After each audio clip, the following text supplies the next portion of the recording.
You had 22 years in this house, Walter. That's 22 years more than you deserved. Derek's voice cut through the murmur of the reception like a blade through wet paper, and every fork in that dining room stopped moving at once. Nobody coughed, nobody set down a glass. Somewhere behind me the grandfather clock kept ticking, indifferent, the only sound left in a room full of people who had just watched a man humiliate his own stepfather over deviled eggs and casserole dishes. Derek looked at me the way you look at a stray dog that wandered in from the rain. Something to be tolerated until somebody remembers to open the door. You have until Sunday to move out, he said, sliding a folded paper across my late wife's good tablecloth, the one she'd starched by hand every Easter since 1998. The house isn't yours. It was never yours. I did not know yet whether that paper meant anything at all. I did not know if Derek was acting alone, or if someone smarter and colder had put both the idea and the pen into his hand. And I did not know, not really, not with my whole chest, what my wife Eleanor had meant 3 weeks before she died, when she pressed a small brass key into my palm in the hospital and told me, in a voice already thinning to a whisper, not to open the safe until I needed to. My name is Walter Hale. I am 61 years old. I have spent 40 years fixing locks other men couldn't open, and on that particular Saturday, 11 days after burying my wife, I understood that the hardest lock I would ever have to pick was guarding my own front door. If a story like this one has ever made you sit up a little straighter in your chair, hit that like button before we go any further, and subscribe if you're new. It helps this old locksmith more than you know. Now let me tell you what happened in the 7 days after. My stepson handed me an eviction notice at his own mother's memorial. The house on Ambrose Street had been standing since 1911, a rambling Savannah low-country cottage with a wraparound porch and heart pine floors that Eleanor and I had refinished ourselves the summer we got married. 40 people had crowded into it that afternoon, dressed in black, eating off my wife's grandmother's china, and not one of them had said a word when Derek stood up and lied. He'd stood at the head of the dining table, her chair, though nobody but me seemed to remember that, and told the room that his mother's dying wish had been for the house to pass to him, that she'd told him in her final week that she wanted her real family to have it back. I watched 38 strangers and 6 relatives nod along like he was reading from scripture. I watched my late wife's sister dab her eyes and murmur that it was so like Eleanor to think of her boy first. None of it was true. I knew that the way I know a 5-pin tumbler lock by the weight of the key in my hand, not because I could prove it yet, but because I had held Eleanor's actual hand, not her son's version of it. In the last conscious hour she had on this earth, I set my coffee cup down on the sideboard a little too hard, and the handle cracked clean off. Nobody noticed. I stood there holding a broken cup and staring at my own fingers, which had started to tremble in a way I hadn't felt in years, not since I was 9 years old, watching a caseworker fold my shirts into a paper grocery bag because the Hendersons just weren't going to work out. I hadn't thought about that bag in decades, but something about the word Sunday and the word boxes, which Derek used twice more before I made it to the back porch, reached down into a part of me I kept locked tighter than any safe I'd ever cracked, and it turned the handle without asking permission. I stood on the porch with my back to the screen door and made myself breathe until the shaking stopped. It took longer than I wanted to admit. "You all right, Walt?" Frank DeLaurie was leaning against the porch rail with a paper plate of ham biscuits, 74 years old and built like a fire plug, the kind of neighbor who'd lived 2 doors down since before Eleanor and I ever met. I'd rekeyed his garage door lock for nothing every time his grandkids lost the spare, going on 9 years now. "Fine," I said, which was a lie. And Frank knew it, because he'd known me long enough to recognize the particular quiet I go into when I'm not fine at all. "That boy in there just told a room full of people his mama wanted him to have this house," Frank said. I was standing right next to Eleanor on this porch in October. She wasn't talking about handing anything to Derek. She was talking about you finally taking that fishing trip you kept putting I know. Then why are you letting him say it? I didn't have an answer for that. Not yet. What I had was a folded piece of paper in my shirt pocket with a Sunday deadline typed on it in a font that looked expensive, and a small brass key on a leather cord that I had not taken off my neck since the morning of Eleanor's funeral, and a growing, cold certainty that I did not understand my own marriage as well as I thought I did. Not because Eleanor had lied to me, but because there was clearly a piece of it she had never gotten the chance to finish telling me. I'd married Eleanor Whitfield 22 years ago in the spring, in a garden 2 blocks from where we now stood. Derek was 12 then, a serious, watchful boy who called me Walter from the very first day and never once, in 22 years, called me anything else. I never asked him to. I figured a boy gets to keep what's his, and a name is about the last thing a father, who isn't really his father, should try to claim. I paid off the mortgage on that house twice. Once in 2003, quietly, when Eleanor's first husband left behind more debt than either of us realized existed. And once again in 2019, more quietly still, after Derek borrowed against the equity for a restaurant venture that folded in 8 months and left me writing a check I never told anyone about, including Eleanor, because I didn't want her carrying the weight of her son's mistakes on top of everything else she was already carrying. I am not telling you this to make myself sound like a saint. I am telling you because it matters later, and because for 22 years I believed that kind of quiet giving was the whole of what a good husband and stepfather did. I have since had reason to reconsider that. Inside, the reception was thinning out. I went back in through the kitchen, past the casserole dishes with masking tape names stuck to their bottoms, and I saw her, Vanessa, Derek's fiancée, standing near the mantel where Eleanor's photograph sat in a silver frame Eleanor herself had picked out for her own mother 20 years earlier. Vanessa wasn't crying. She wasn't talking to anyone. She was watching the room the way I watch a lock before I ever touch a pick, patient, assessing, already 3 moves ahead.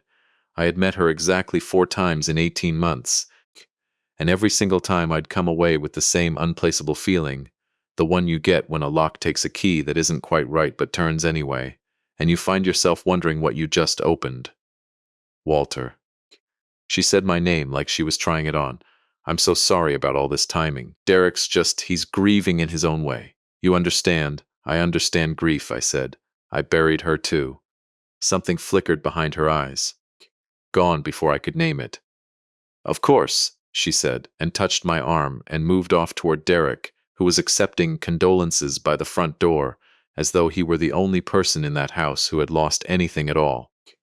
I found Sophie in the hallway outside the downstairs bathroom, 26 years old, Eleanor's daughter from a life before me, standing very still with her arms crossed over her chest. Sophie had always been the quiet one, the one who watched more than she spoke, and in the 11 days since her mother died, she had barely said 50 words to me. She didn't say anything now either.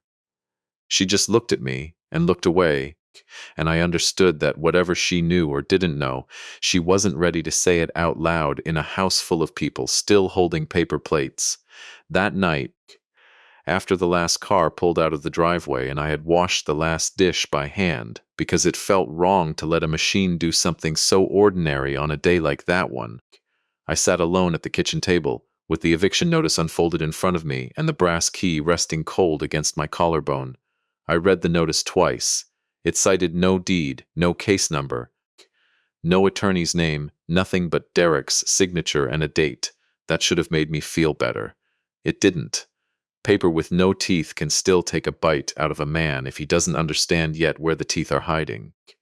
I thought about the last real conversation Eleanor and I ever had, 3 weeks earlier, in a hospital room that smelled like antiseptic, and the lavender lotion I rubbed into her hands every evening, because it was the one thing that still seemed to comfort her. She had been lucid that night, one of her last clear nights, and she had reached for my hand with a strength that surprised both of us. Walter. Her voice had been dry, urgent, in a way that didn't match how tired she looked. Listen to me. When I'm gone, Derek is going to try something. I don't know what exactly, and I don't know when.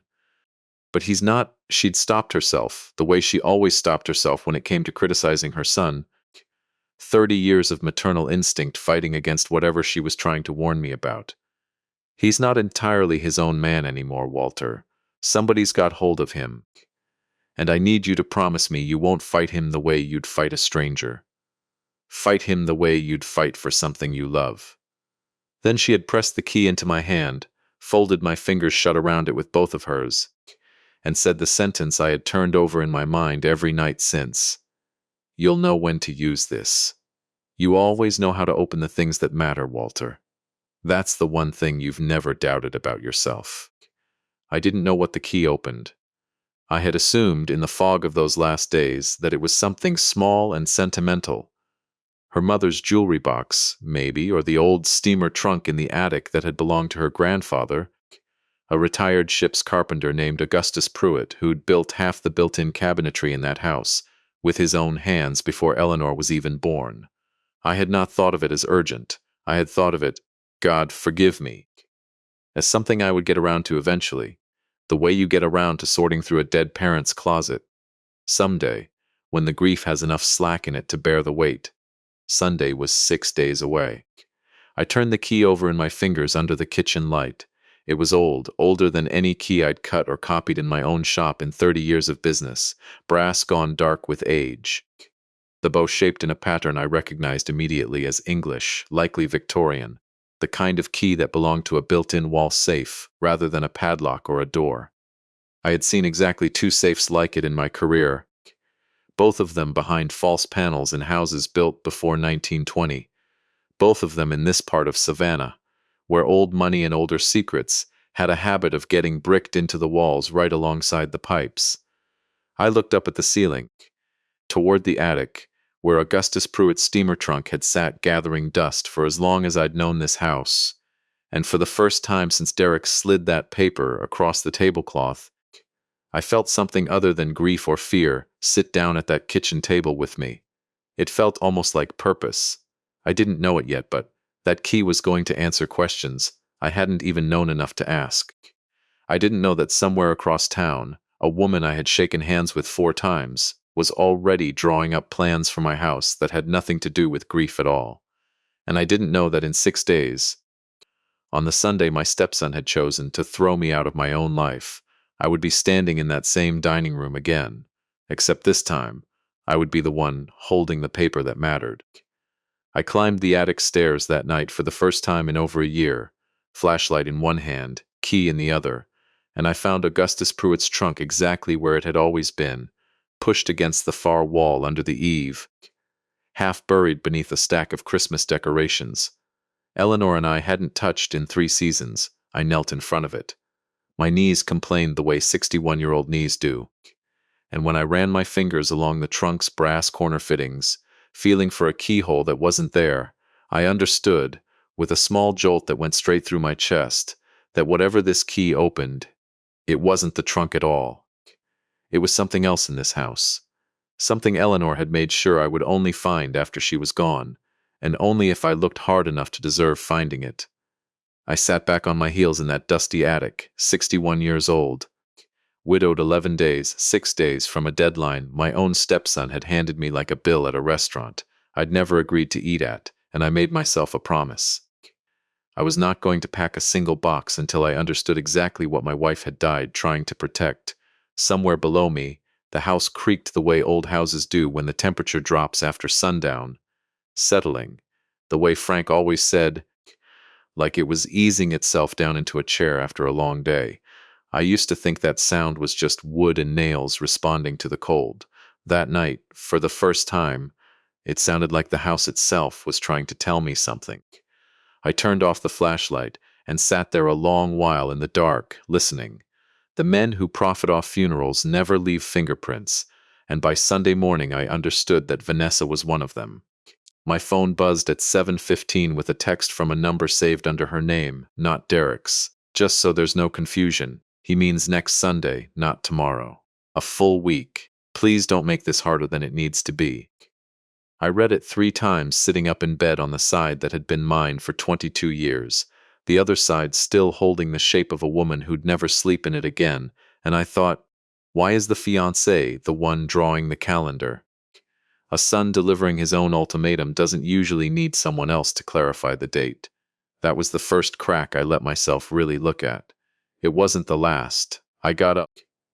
made coffee the way Eleanor liked it, even though there was no reason to anymore, and drove to my shop on Habersham Street before the sun had fully cleared the church steeples. Hale's Lock and Key had been my father's before it was mine, a narrow storefront wedged between a coffee roaster and a shuttered antique dealer, the same brass bell over the door that had rung every morning of my working life. I'd built my whole business on a simple promise. If it locks, I can open it, and I will always tell you honestly whether you should. That promise had put 2 of my 4 kids through college, though those were the biological children of my first marriage, grown now and scattered, kind and distant in the way adult children of divorce often are.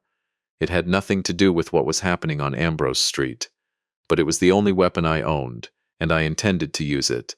My father kept ledgers going back to 1961, and his father's records, what survived a fire in 1948, went back further still, boxes of yellowed receipts I'd never had cause to open.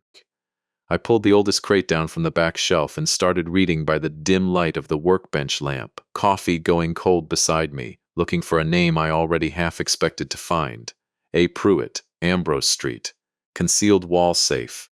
Corliss pattern built into parlor bookcase behind false shelf back. Keyed lock, no combination. Owner requested mechanism disguised as a book release latch. June 1911. I sat with that receipt in my hands for a long moment.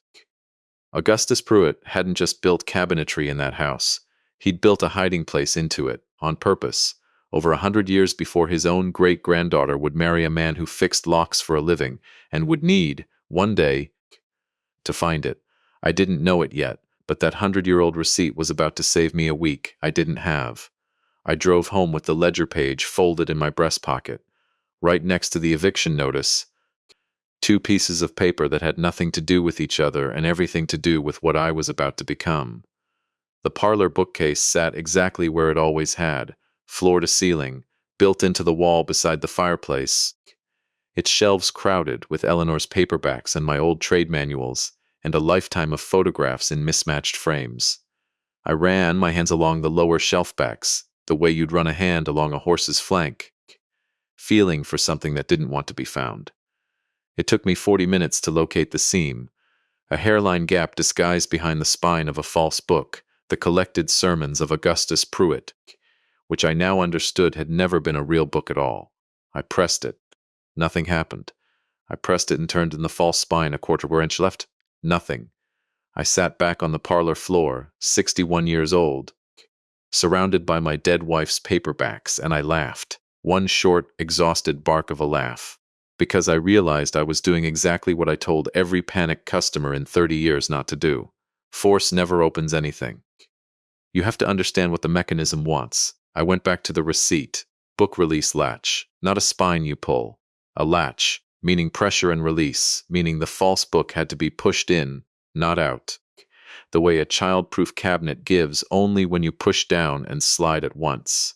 I pressed the spine straight back in the shelf and felt something inside the wall shift with a soft, satisfying clunk, the kind of sound I have chased my entire working life. A narrow door, no wider than a drawer front, swung open 6 inches to the right of where I'd been searching, revealing a small iron-faced safe door with a keyhole shaped exactly like the bow of the brass key still hanging against my chest. I did not open it that day. I want to be honest with you about that, because a lesser story would have me turn the key right then and pull out whatever was waiting and solve everything in one triumphant afternoon. That is not what happened.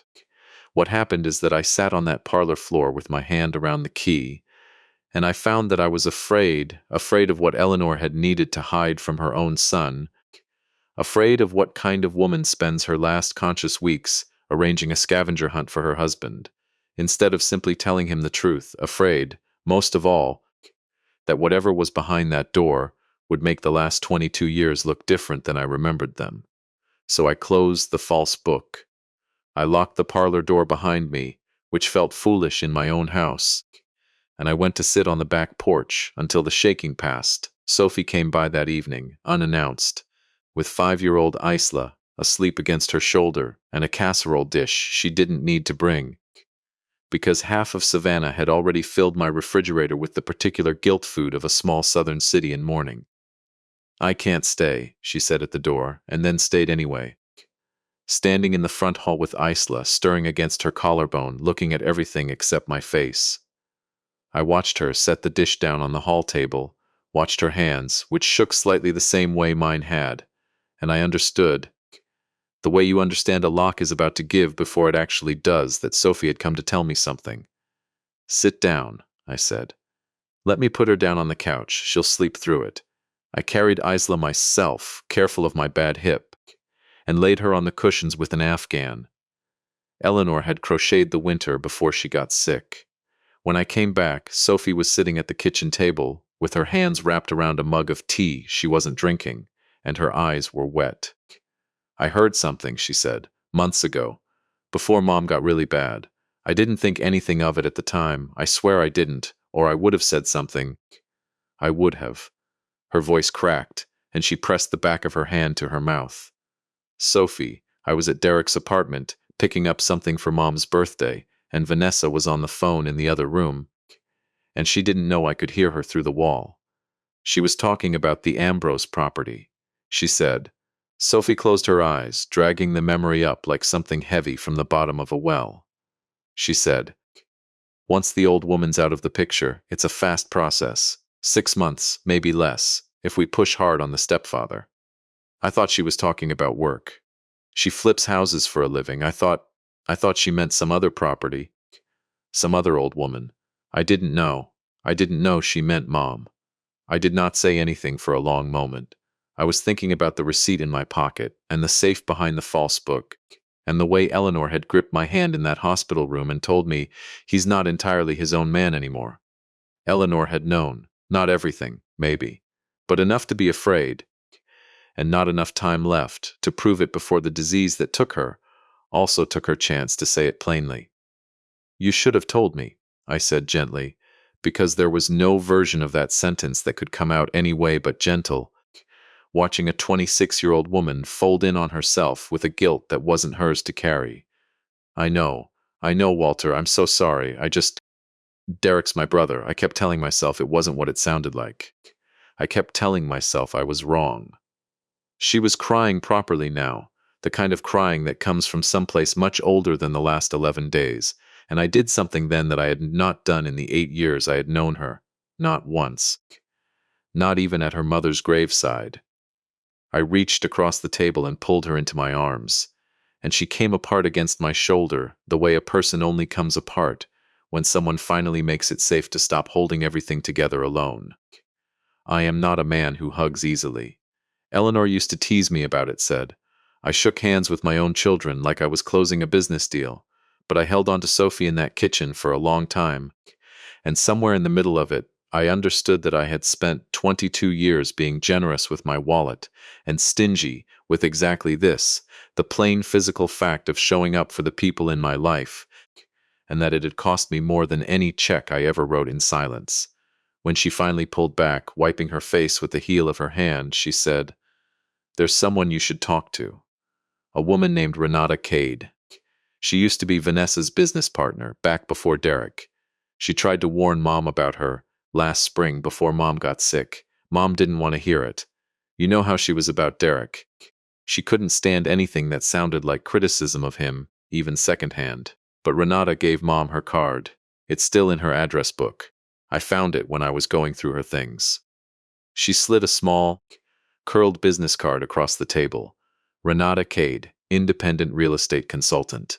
A Savannah phone number. I looked up and found Isla standing in the kitchen doorway, rubbing one eye with a small fist, the Afghan trailing from her other hand like a cape. Uncle Walter, she said. She had called me that since she could talk, no one had ever corrected her, and I had never wanted them to. Grandma said you build doors that only good people can open. Is that true?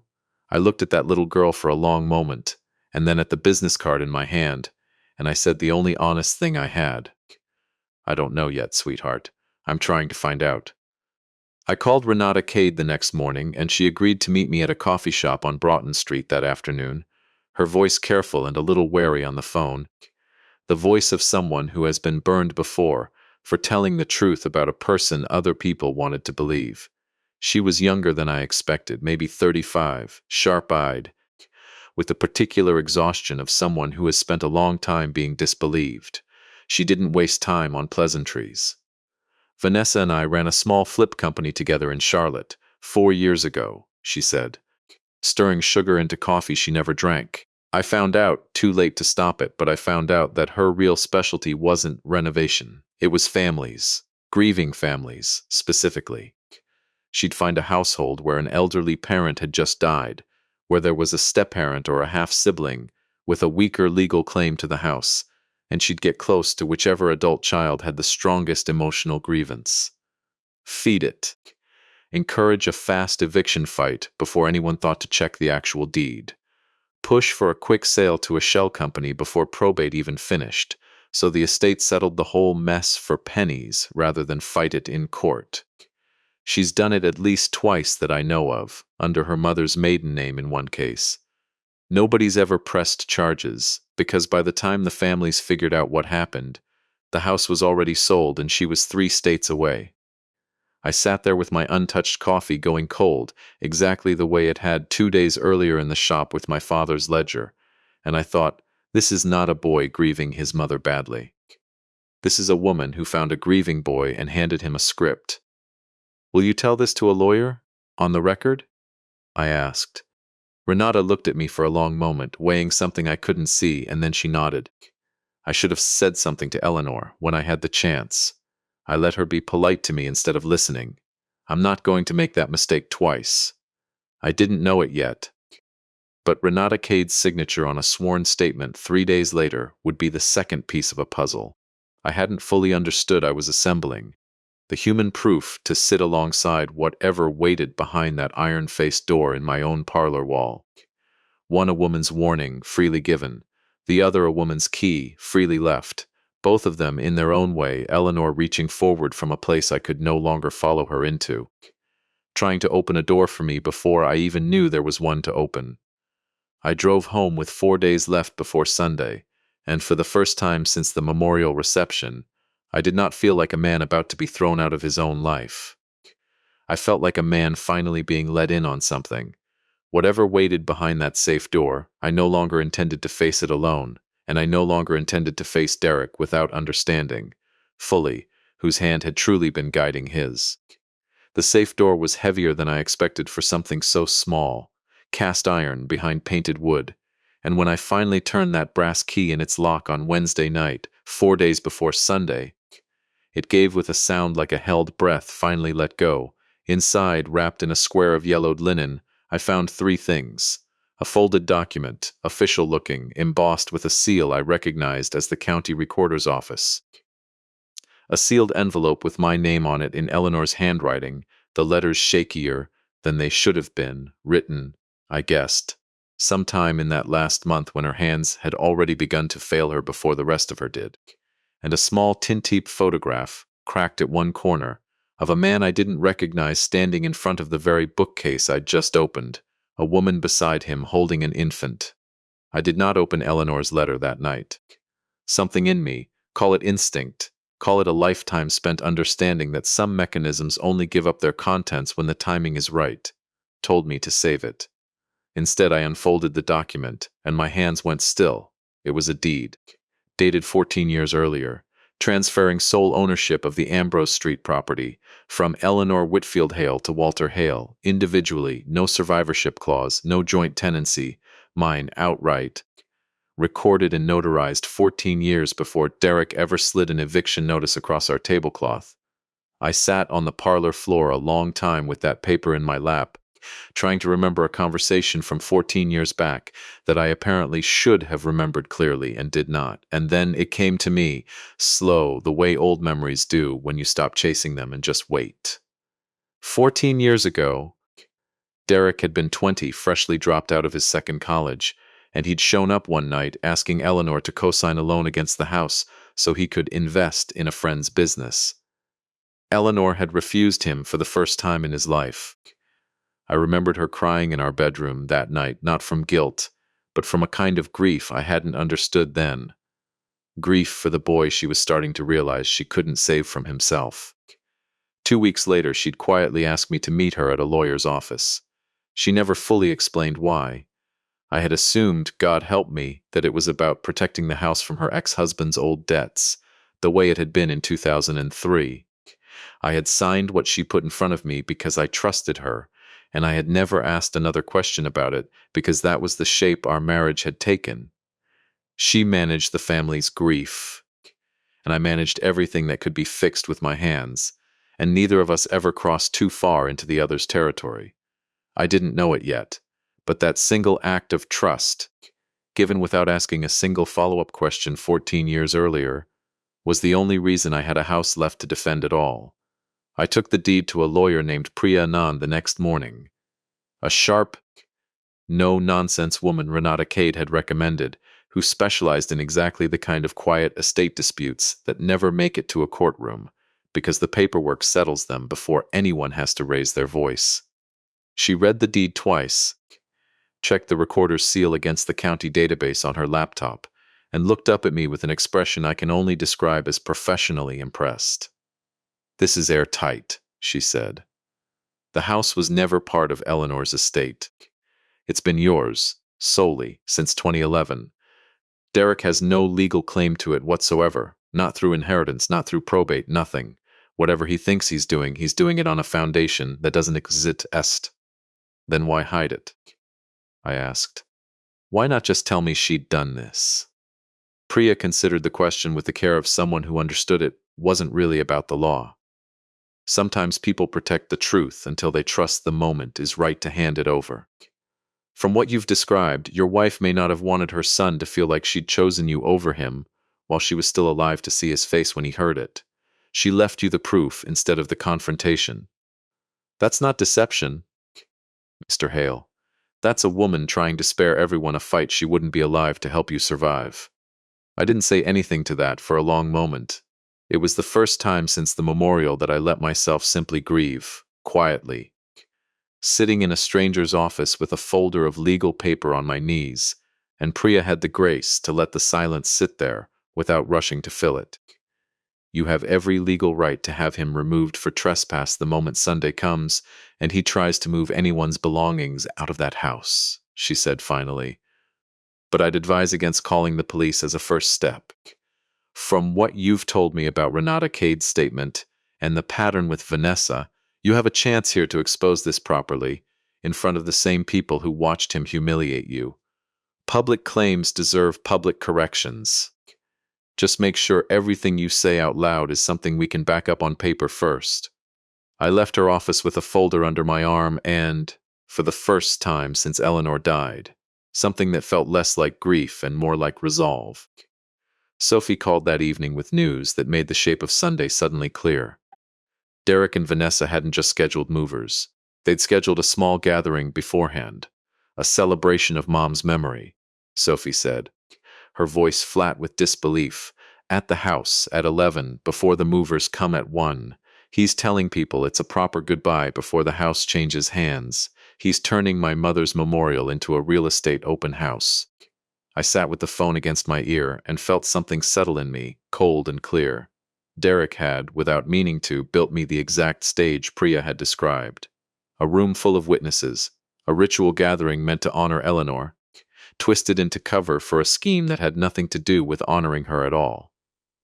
If I was going to correct the record, there would never be a more fitting place to do it than in that same dining room, at that same table, in front of the same 40 people who'd nodded along 11 days earlier while my stepson lied about his mother's final wish.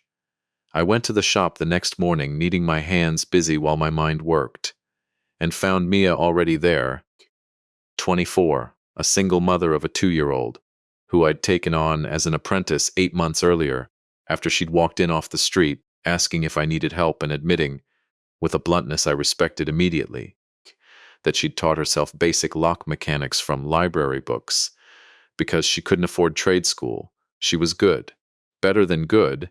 She had the kind of patient, curious hands that the trade either gives you or doesn't. No amount of teaching can install it if it isn't already there. "You've been somewhere else all week," she said, not looking up from the deadbolt she was disassembling on the workbench. "Family trouble," I said. "The kind you fix with a pick set or the kind you can't?"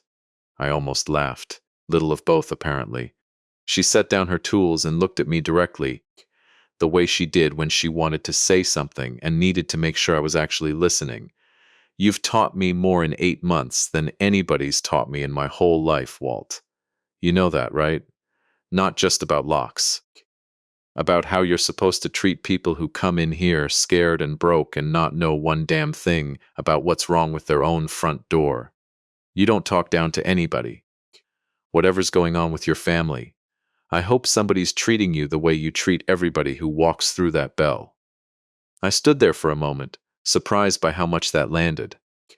And I thought about Eleanor's letter still unopened on my kitchen table, and about Derek, and about 22 years of quietly writing checks and signing papers and quietly swallowing every small cruelty, because I told myself that was what a good man does. He endures, he doesn't make noise. He lets the people he loves have their peace even when it costs him his own. I think I've spent a long time confusing silence with kindness, I said, mostly to myself. I let a lot go over the years, told myself I was being patient. Some of it I should have said something about a long time ago. The way Derek talked to his mother sometimes, the way he talked about money like it grew on the branches of our family tree. I let it slide so many times it stopped feeling like a choice. That was on me, not just him. Mia didn't say anything clever back, she just nodded. Like she understood exactly what that kind of admission costs a man who isn't in the habit of making them, and went back to her deadbolt and let me stand there with it a while longer. Before I left that afternoon, I did something I'd been putting off for 8 months out of a caution that, looking back, was really just fear of change dressed up as prudence. I told Mia I wanted to make her a partner in the shop within the year, not an apprentice on an hourly wage, but a name on the storefront glass alongside my father's and mine. She cried a little, standing there among the pin tumblers and key blanks, and told me nobody had ever offered her something, without expecting her to be grateful for scraps first. I told her that was exactly the kind of thing I intended to spend the rest of my life, correcting, in whatever ways I still had left in me. That was Thursday. Derek came to the house on Friday evening, 2 days before the deadline, with Vanessa beside him and a clipboard in his hand, walking through the rooms like an appraiser cataloging furniture that already belonged to someone else. "You don't need to be here for this part," he said, standing in the front hall, not quite looking at me. "The movers just need access Sunday. You can go stay somewhere for the day if it's easier. This is still my house, Derek, not for long." He said it flat, almost bored. The way you'd correct a stranger about a wrong turn. Mom wanted this settled cleanly. I'm honoring that. "Your mother built me a safe in this house," I said, watching his face carefully. "Did you know that? 14 years ago." "Do you know what she put in it?" Something flickered across his expression. Not guilt, not yet, but the first thin crack of uncertainty I'd seen in him since the funeral. "What are you talking about?" "You'll see Sunday," I said. Same as everyone else. Vanessa's eyes moved to me then, sharp and assessing in a way she didn't bother to hide anymore. And I understood in that instant that she had heard the word safe and was already recalculating something behind that still, careful face of hers. "Derek, we should go," she said, a beat too quickly. "We have a lot to finalize before Sunday." "He can't just make up secrets to stall this," Derek said to her, though his eyes stayed on me, and for just a second, 1 second, gone before I could be sure I'd seen it at all. He looked less like a man executing a plan and more like a boy standing in a room he didn't fully understand, waiting for someone older to tell him it was still okay to turn back. "Your mother loved you more than her own comfort, Derek," I said quietly. "She spent the last conscious weeks of her life trying to protect this house for both of us, not just for me. I don't think you know that yet. I think somebody's told you a very different story, and I think you've been in too much pain to ask whether it was true." "Don't," he said, and his voice cracked on the single syllable, quick and involuntary, before he caught himself and hardened it back into contempt. "Don't you dare talk to me about what she wanted. She put up with you because she felt sorry for you, Walter. That's not love. That's charity. And she knew it. And near the end, she finally said so herself. She didn't have the heart to correct you before she went." The room went very quiet. I felt that particular sentence land somewhere just beneath my ribs, sharp and precise. The kind of cruelty a person only manages when they've rehearsed it, or when someone else has rehearsed it for them and handed it over ready-made. I did not raise my voice. I was in that hospital room every single day for 6 weeks, Derek. I know exactly what your mother said to me at the end, because I was the one holding her hand when she said it. You weren't there for 3 of those 6 weeks. I'm not going to argue with you about who she loved. I'm going to let her tell you herself, Sunday, in her own words. He didn't have an answer for that. Vanessa took his arm and steered him toward the door, and as they left I saw Sophie's car pull into the driveway behind them, Isla's booster seat visible in the back window, and I understood that whatever was coming on Sunday, it was going to happen in front of every single person who mattered, and there would be no taking any of it back once it started. That night I finally opened Eleanor's letter, alone at the kitchen table. The same table where Derek had once, years ago, done his homework while I made dinner, and pretended not to notice how carefully he avoided calling me anything at all. I did not read it aloud. Not yet. I read it to myself twice, my hands shaking in that old familiar way, and when I finished, I sat in the dark for a long time, understanding at last the full shape of what my wife had been trying to give me, and what she had been too afraid, or too tired, or too loving to say to her own son's face while she still had a face to say it with. I would read it out loud on Sunday, in her own words, in that same dining room, in front of everyone.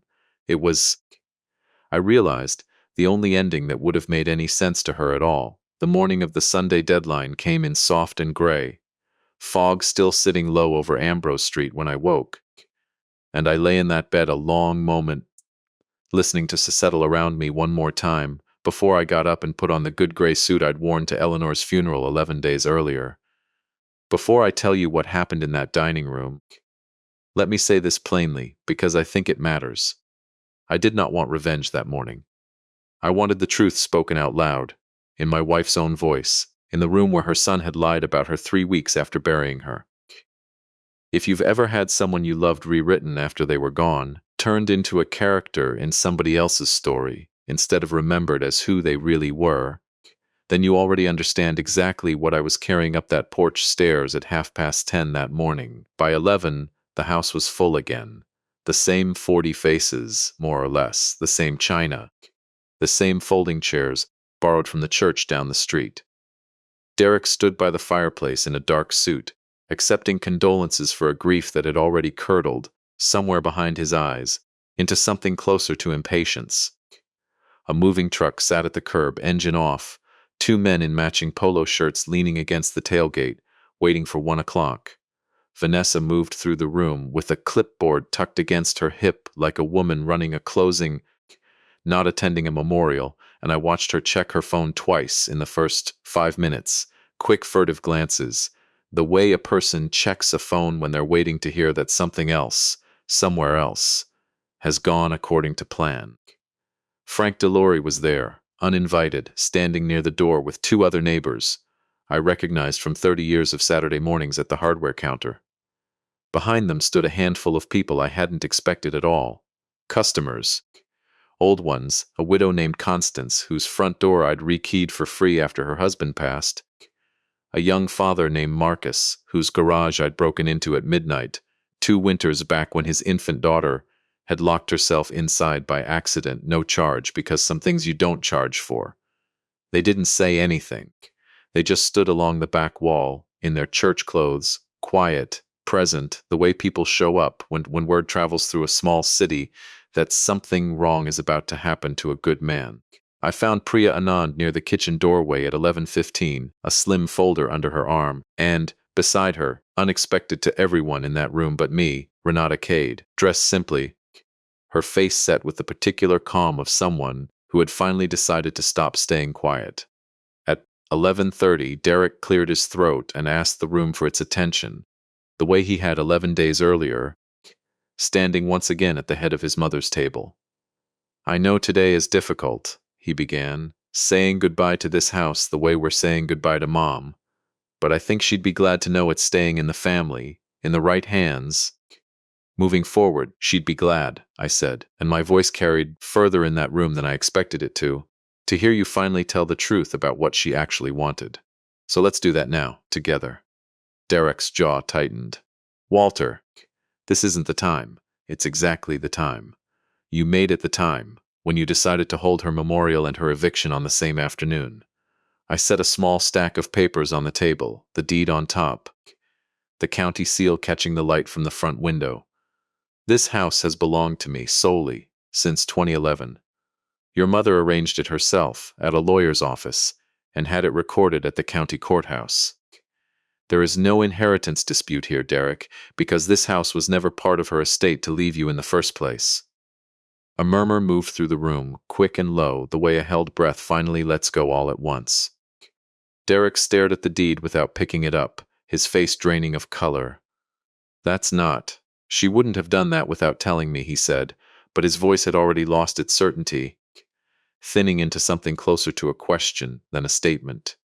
She was protecting this house for both of us, Derek. Not against you.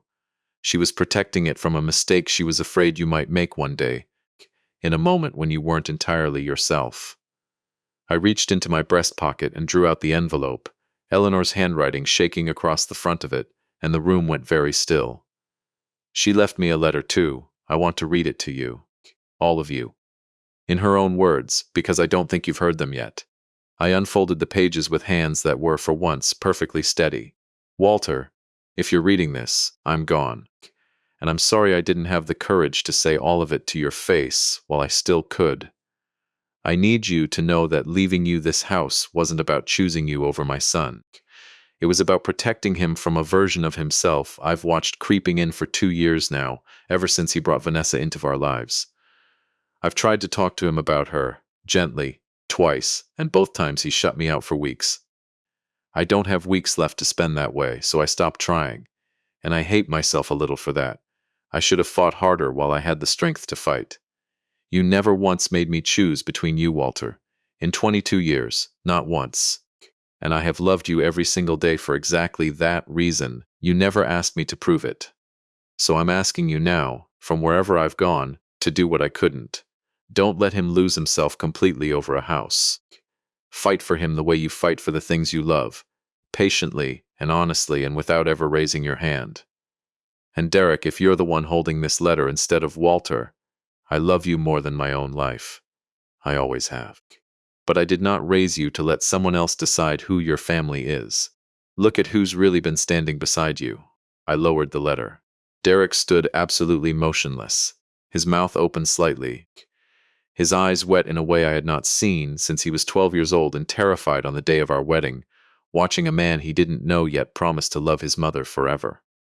She knew, Sophie said suddenly, and every head in the room turned toward her, because Sophie had not raised her voice in that house once in 11 days, and now she stood in the doorway with Isla's small hand gripped in hers, her chin lifted, her eyes bright with something that had finally stopped being afraid.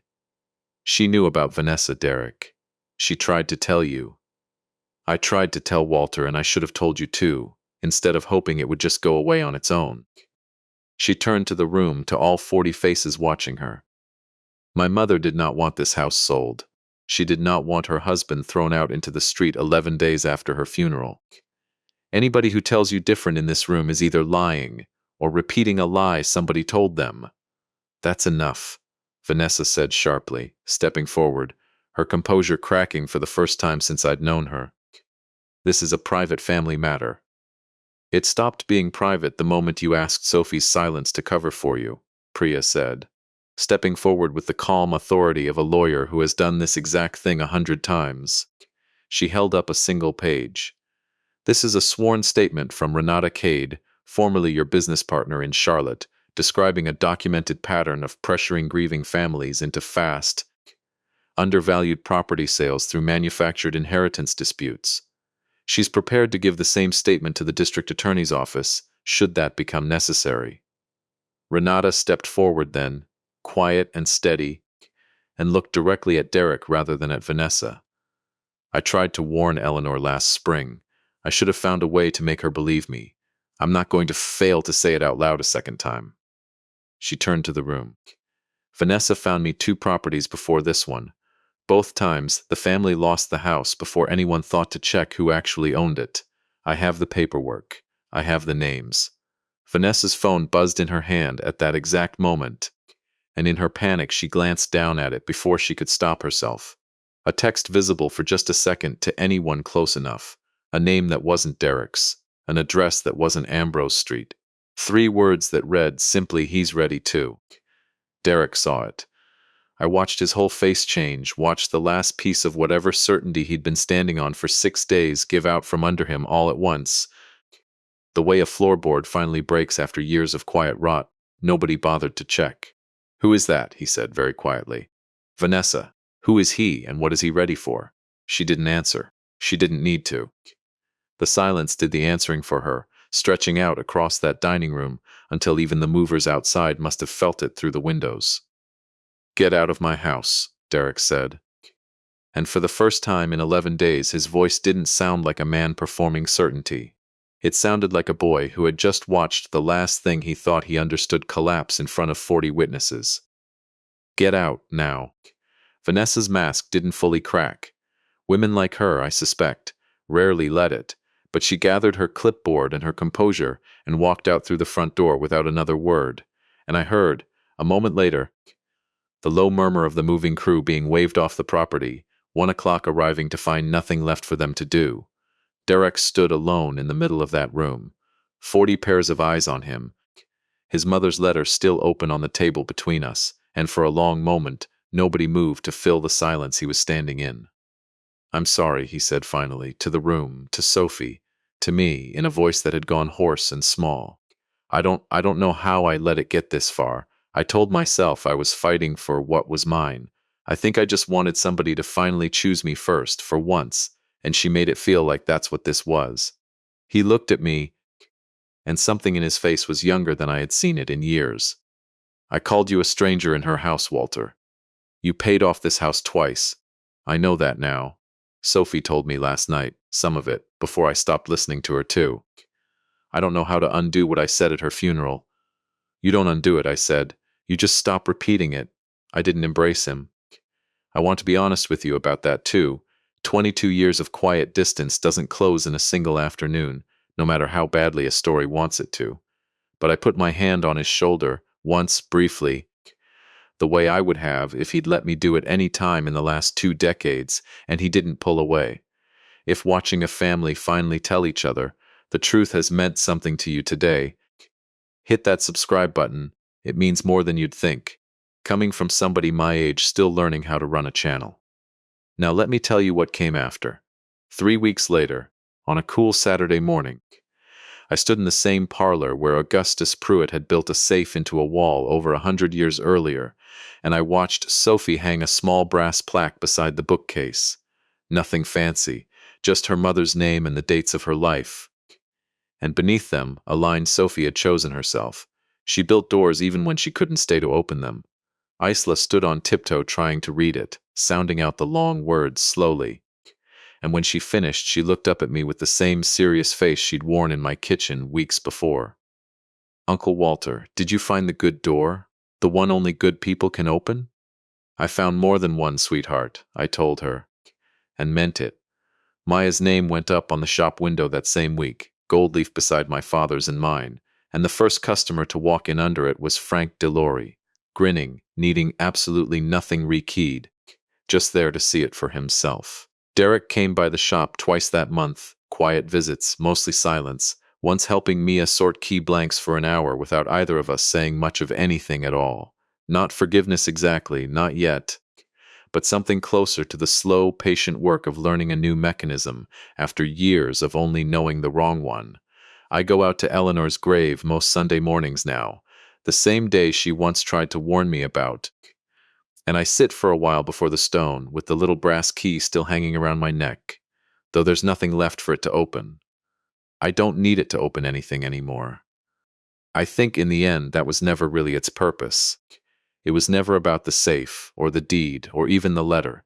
It was about a woman who spent her whole life believing that love meant carrying everything alone and quietly, and who wanted, in her very last act, to teach the man she loved that the strongest lock a person owns is the one guarding their own silence, and that sometimes the bravest thing you can do with a key isn't to hide what it opens, but to finally hand it to someone and trust them to use it. If there's someone in your life you've been carrying quietly, without ever asking them to carry anything back, tell them. Don't wait for a key in a hospital room to make you say it. Tell me in the comments if this story reminded you of someone in your own family, and I'll see you in the next one.